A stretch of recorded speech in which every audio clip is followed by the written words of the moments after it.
14명입니다. 오늘 다 참석을 못했지만은 제가 이름을 한번 먼저 불러드릴게요. 어린 아이들로부터 서재민이 오늘 지난주에 나와서 오늘 못 나왔고 재민이하고 지원이 장지원 그렇게 4학년입니다. 그리고 5학년에 우리 최여원 5학년이죠? 최여원 그리고 없나요? 지율이, 김지율이 친구구나. 그 옆에 6학년인 줄 알았어요. 지율이 5학년. 그리고 그 옆에 이제 우리 가은이가 이가은이가 6학년이고 저 뒤에 민성이, 장민성, 또 우리 백신비, 한시연 6학년들입니다. 그리고 이제 중학생 저쪽에 조준영이하고 하태준 그렇게 중학생이고 오늘 못 나왔지만은 중학교 2학년에 홍성민이가 있습니다. 그리고 이제 고등학생으로 건너뛰 현기도 2학년이고 고등학교에 백신화와 장아론 그래서 총 14명입니다. 오늘 다 나와서 요 앞에서 찬양했으면 얼마나 좋았을까 하는 마음도 있지만 그래도 평소에 그 아이들은 좀 결석도 좀 하는 경우도 있지만 늘 그래도 교회에 나오고 있는 아이들이 14명입니다. 그래서 여러분들이 기억하시고 기도해 주시고 격려해 주시고 사랑해 주시기를 부탁드리겠습니다. 우리 오늘이 어린이날이죠. 어린이날 비가 와가지고 다행인지 불행인지 보통 이제 부모님과 함께 이렇게 놀러 가고 그런 날인데 또 주일이라서 또 안 나올 수도 있었는데 어떻게 또 이렇게 예배를 드릴 수 있어서 저는 속으로 좋다고 생각하지만 아이들 입장에서는 좀 그럴 거예요. 섭섭할 겁니다. 오늘 그 주일 학교 예배 때 이렇게 보니까 아이들이 가장 듣고 싶어하는 말이 부모님으로부터 듣고 싶어하는 말이 야 놀러 가자 하는 말이 가장 듣고 싶다고 했는데 오늘 그것을 이루지 못한 아이들도 있는 것 같아요. 그렇습니다. 그래서 이 어린이날은 언제부터 생겼을까요? 다 알고 있고요. 소파 방정환. 그러니까 소파라는 말은 호인데 소파는 작은 파도 같은 자기는 그런 존재지만 작은 파도가 크게 이렇게 대파가 됐으면 좋겠다 그런 뜻에서 했는데 그 작은 물결이 우리 아이들이 귀하게 대접받는 사랑받는 그런 세상이 되기를 바라는 그 소파 방정환 그분께서 1923년에 5월 1일 날을 어린이날로 정했습니다. 그래서 그때 행사를 갖기 시작했는데 그 뒤로 이제 5월 첫째 주일 일요일 날을 이제 해마다 어린이날로 정하다가 날짜가 왔다 갔다 하니까 5월 5일로 정해서 이제 지금까지 오게 된 것이죠. 근데 이제 왜 그러면 처음에 방정환 선생님께서 5월 1일로 어린이날을 정했을까? 5월 1일은 원래 우리 노동자들의 날 아니겠습니까? 근로자의 날. 그래서 그날은 하루 쉬는 날인데 그날로 잡은 이유는 우리 어린이들이 옛날에는 1920년대 그때는 노동을 착취를 당했습니다. 애들도 막 일을 시키고 하니까 아이들이 그렇게 하면 안 되기 때문에 그 노동으로부터 좀 해방시켜줘야 되겠다 하는 그런 마음을 가지고 노동절 쉬는 거니까 그날을 어린이날로 일부러 정해서 시작됐다고 합니다. 그만큼 방정환 선생님께서는 아이들을 참 사랑했습니다. 그래서 아이들을 위해서 어린이라는 그런 이름도 만들었어요. 원래 그냥 아이들은 그냥 무시하는 세상이기 때문에 나이가 드신 분들은 늙은이 이렇게 얘기하잖아요. 젊은 사람들은 젊은이 그러는데 어린애들은 그런 호칭도 없었기 때문에 어린이는 어린이다 이렇게 그래서 어린이라는 말이 이제 생긴 겁니다. 그리고 방정환 선생은 어린이라는 잡지를 또 그때 즈음하여 만들기 시작했고, 그러면서 그런 잡지 등을 통해서 이 어린아이를 참 소중히 여겨야 된다 하는 그런 것을 많이 했어요. 그래서 제가 몇 가지 읽어보면 이런 말을 남겼습니다. 첫째, 어린이는 어른보다 더 새로운 사람입니다. 맞는 말이잖아요. 그런데 속된 말로 늑다리들이 이렇게 애들의 앞길을 가로막고 그러면 안 된다. 그러니까 새롭게 다음 세대를 살아갈 이 아이들을 오히려 더 존중해주고 격려해줘야 된다. 이제 그렇게 했죠. 그래서 두 번째로 어린이를 어른보다 더 높게 대접하십시오. 셋째, 어린이를 결코 윽박지르지 마십시오. 넷째, 어린이의 생활을 항상 즐겁게 해주십시오. 다섯째, 어린이는 항상 칭찬해가며 가르치십시오. 기르십시오. 여섯째, 어린이의 몸을 자주 주의하여 살펴주십시오. 그리고 일곱째, 어린이에게 잡지를 자주 읽히십시오. 뭐 그때 당시 같아요. 그래서 이렇게 방정환 선생님이 남긴 그런 행적이나 어록 등을 보면은 어린이를 매우 소중하게 여겼다 하는 것을 우리가 알 수가 있습니다. 그분은 참 안타깝게도 제가 보니까 조사를 해보니까 33살에 병으로 돌아가셨는데 더 살았다면 어린이들에게 더 좋은 일들을 많이 했을 것 같다는 생각이 드는데요. 그래서 이렇게 어린아이를 참 소중히 여긴 거예요. 그 시절부터. 그런데 우리가 과연 자녀들을 기를 때 우리의 자녀들을 어떻게 대하는지, 그리고 또 이제 자녀는 아니지만 우리가 어린아이들을 볼 때에 어떻게 대하고 있는지 한번 생각해 볼 필요가 있습니다.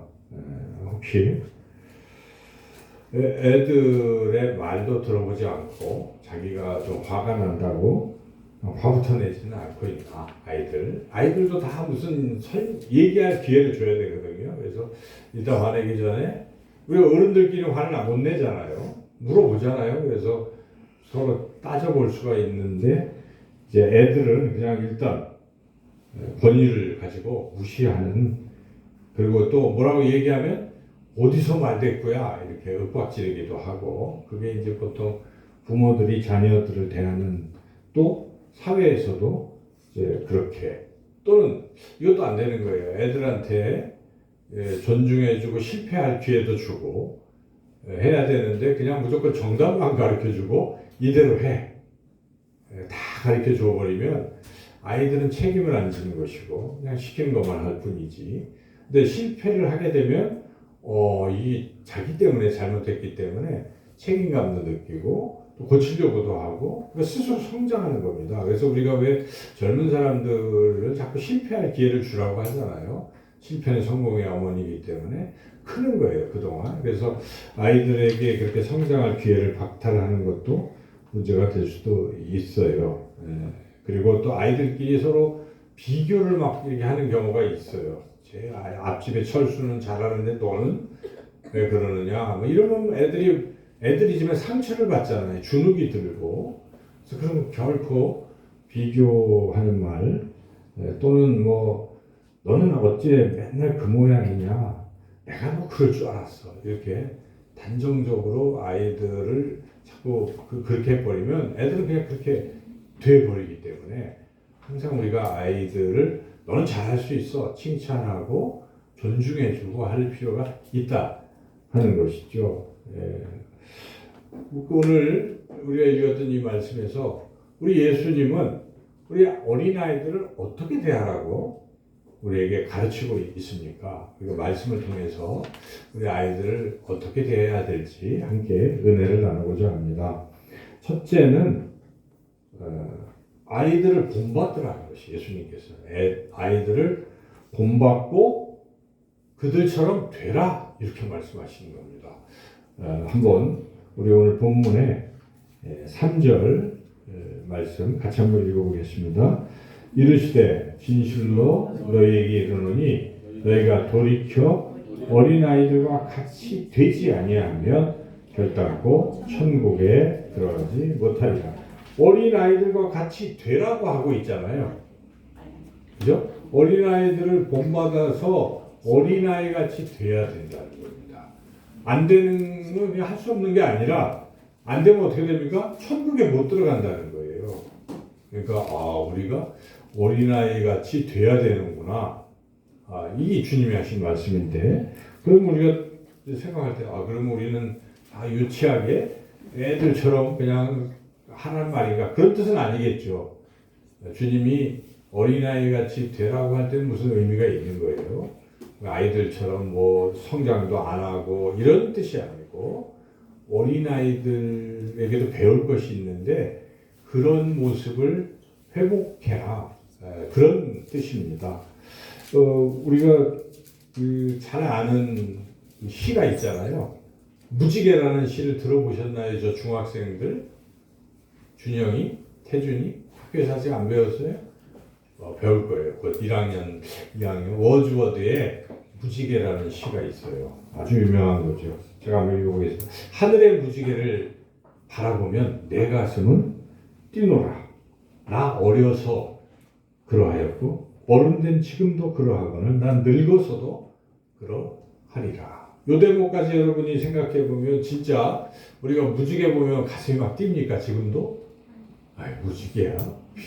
비가 오니까 무지개가 이렇게 그냥. 그렇지만 처음에 어릴 때 여러분들 무지개를 본 적이 있어요? 우리 어땠어요? 처음에 무지개 봤을 때. 지원이 무지개 봤어?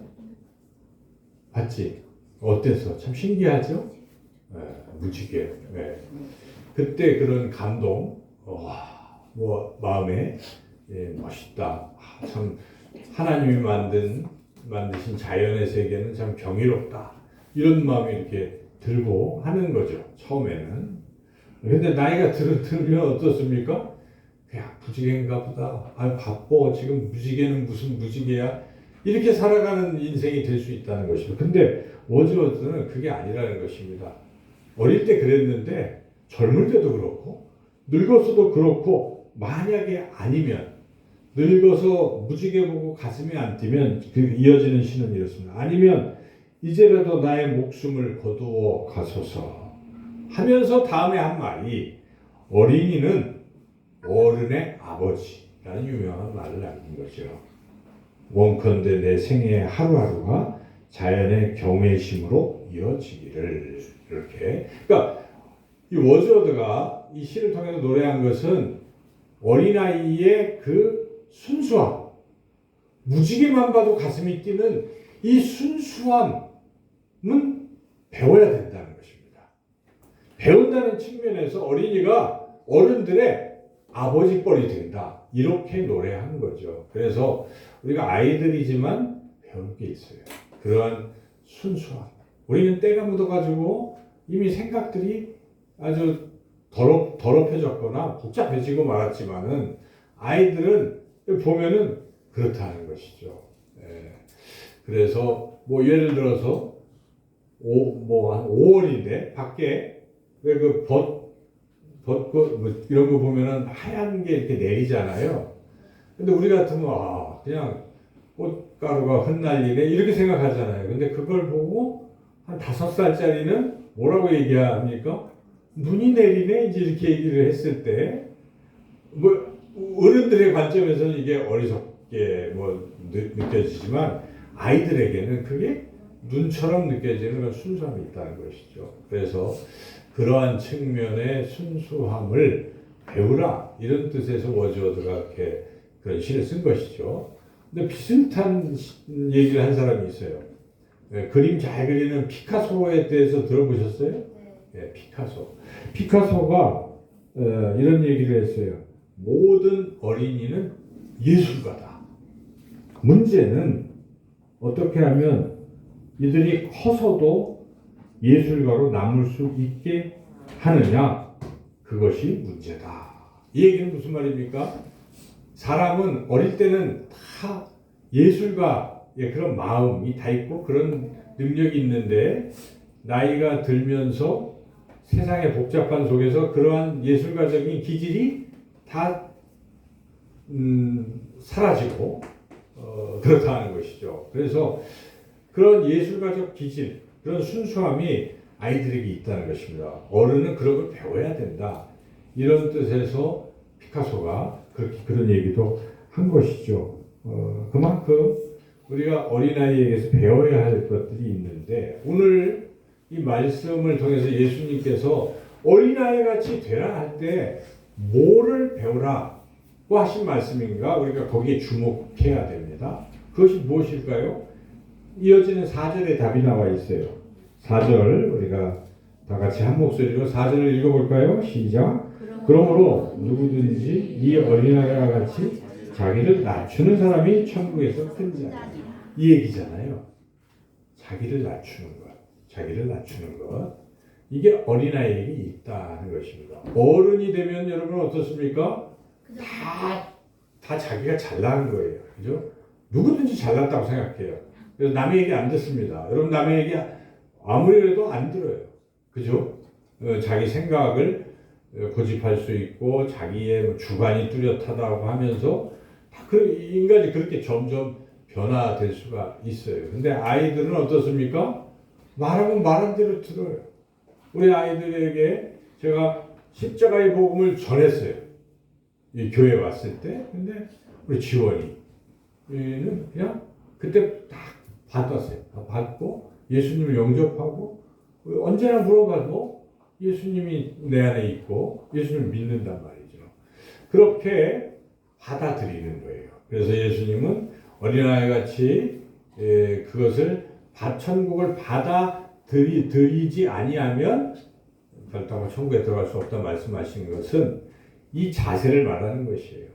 하나님의 그런 말씀, 하나님을 받아들이면 겸손하게 받아들이는 자세.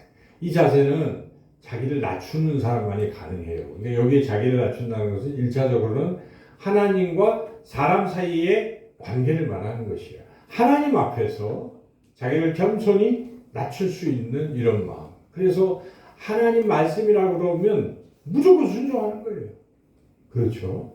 그것이 바로 자기를 낮추는 그런 것이다는 것입니다. 이게 어린아이의 아주 중요한 특징이라 하는 것입니다. 과연 우리는 어떠한가? 하나님 앞에서 하나님 없이는 나는 살 수가 없어요. 오늘도 아까 일부 학생 어린이 예배 때 보니까 그 말씀 가운데에 하나님 없으면 못 산다는 거예요. 그러니까 아이들은 부모님이 없으면 못 살잖아요. 부모님의 절대를 의지하고 살죠. 여러분 그렇죠? 엄마 없으면 아무것도 못 하잖아요. 그러니까 아이들은 엄마를 무조건 의지하는 거예요. 갓난 아기들은 엄마가 없으면 못 살잖아요. 그와 같은 절대적인 의지, 절대적으로 하나님을 신뢰하는 이런 게 아이들에게 있는 거예요. 그런데 우리가 과연 그런 면에서 아이들과 비교해볼 때 어떻습니까? 우리 신앙이 하나님 없으면 못 삽니까? 나이가 들면 하나님 없어도 돈 있으면 살 수 있잖아요. 또 나를 좀 지원해주는 사람이 있으면 그 사람 의지해서 살아가잖아요. 애인이건 배우자건 뭐 누구건 친구건 뭔가 기댈 데가 있다 생각하는 거죠. 그래서 살아가는 거예요. 뭔가 든든한 뭐가 있는지. 이와 같이 하나님만을 절대적으로 의지하는 이 마음이 식을 수가 있다는 것이죠. 근데 그것이 회복되지 아니하면 어린아이와 같지 못하면 결단코 천국에 들어갈 수 없다. 이렇게 말씀하신 것입니다. 두 번째로 우리 예수님께서 말씀하시는 것, 어린이를 대하는 그 자세. 그러니까 우리가 어린이를 대할 때는 첫째는 이렇게 어린아이에게서도 그러한 배울 점, 순수함, 또 무엇보다 자기를 낮추는 이런 것을 우리가 배워야 된다. 그렇게 돼야 된다는 것이고, 두 번째, 그러니까 우리 아이들이 되게 소중한 존재죠. 두 번째는 이 아이들을 또 어떻게 대해야 되겠는가. 5절 말씀 또 한번 같이 한번 읽어보겠습니다. 5절 읽겠습니다. 또 누구든지 내 이름으로 이런 어린아이 하나를 영접하면 곧 나를 영접함이니. 그러니까 아이들을 이렇게 영접하고, 영접한다는 뜻은 무엇입니까? 귀하게 맞아들이는 걸 말하는 거예요. 우리 애들이 먹으면 우리끼리 뭐 하고 있을 때 애들이 자꾸 끼려고 그러면 뭐라고 해요? 속된 말로 애들은 가라. 우리 이런 말을 하면서 쫓아오. 야 애들 가. 여기 낄 자리가 아니야. 이렇게 보통 하면 안 되는 거죠. 오늘 본문도 그런 것입니다. 우리 예수님께서 뭐 하실 때 이제 다른 본문에서도 그렇지만은 아이들이 뭐 안수 받으려고 부모님들이 데리고 올 때 제자들이 가로막고 지금 예수님 중요한 일을 하시는데 못 오게 하고 그러지 마라 하고 예수님께서 아이들을 다 허락하 말씀하신 것은 주님이 보여주시는 것입니다. 주님은 그렇게 작은 무시당하는 어린아이도 다 영접하시는 분이시다 하는 것입니다. 그러니까 우리가 아이들을 그런 마음으로 항상 받아들여야 한다는 것입니다. 마태복음 25장에 보면 천국 갈 사람과 지옥 갈 사람을 분명히 설명하고 있는데 양과 염소의 비유를 여러분 기억하시죠? 양이 누굽니까? 양은 지극히 작은 자에게 사랑을 베푸는 사람을 말하는 거예요. 따뜻하게 대해주고. 염소는 누굽니까? 지극히 작은 자를 무시하고 했던 사람들이에요. 그런데 예수님이 비유해서 지극히 작은 자의 하나에게 한 것이고 누구한테 하는 거라고요? 나에게 한 것이 예수님께 한 것이고 오늘 이 말씀도 그런 거 아니겠습니까? 누구든지 내 이름으로 이런 어린아이 하나를 영접하면 곧 나를 영접함이니. 그래서 우리가 어려운 사람, 힘든 사람들을 볼 때 아, 주님이 오셨구나 이런 마음으로 받아들이는 것처럼 똑같이 여기 우리 교회에 이 아이들을 바라볼 때마다 우리는 뭐처럼 생각해야 돼요? 누구처럼? 예수님처럼 그렇게 따뜻하게 우리가 사랑으로 맞아주고 사랑해주고 하면 주님이 기뻐하신다 하는 것이죠. 그래서 오늘 어린이날을 또 맞이하고 또 어린이 주일 예배 드리는 오늘을 기점으로 우리가 우리 아이들에 대한 태도를 조금 바꿔봐야 되지 않겠나. 그래서 이전보다는 더 소중하게 여기고 아이들을 존중하고 또 아이들에게서도 그 순수함을 우리가 배울 수 있는 그러한 저와 여러분들 다 되시기를 주님의 이름으로 축원합니다. 하나님 감사합니다. 어린아이들이 얼마나 사랑스러운지요. 하나님 우리 교회에 이 귀한 아이들을 하나님 보내주신 것 너무나 감사합니다. 우리가 이 아이들을 주님 대하듯 그렇게 진심으로 사랑하고 기도하고 하나님 잘 돌볼 수 있게 하여 주옵소서. 또 세상에 나가서도 주변에 힘들고 어려운 아이들 특별히 우리가 관심을 가지고 또 사회적으로도 구조적으로도 하나님 교회가 그런 아이들에게 뭔가 해야 할 일이 있을 때 열심히 최선을 다할 수 있도록 인도해 주셔서 하나님을 기쁘시게 하는 우리의 삶이 되게 하여 주옵소서. 예수님의 이름으로 기도드리옵나이다. 아멘.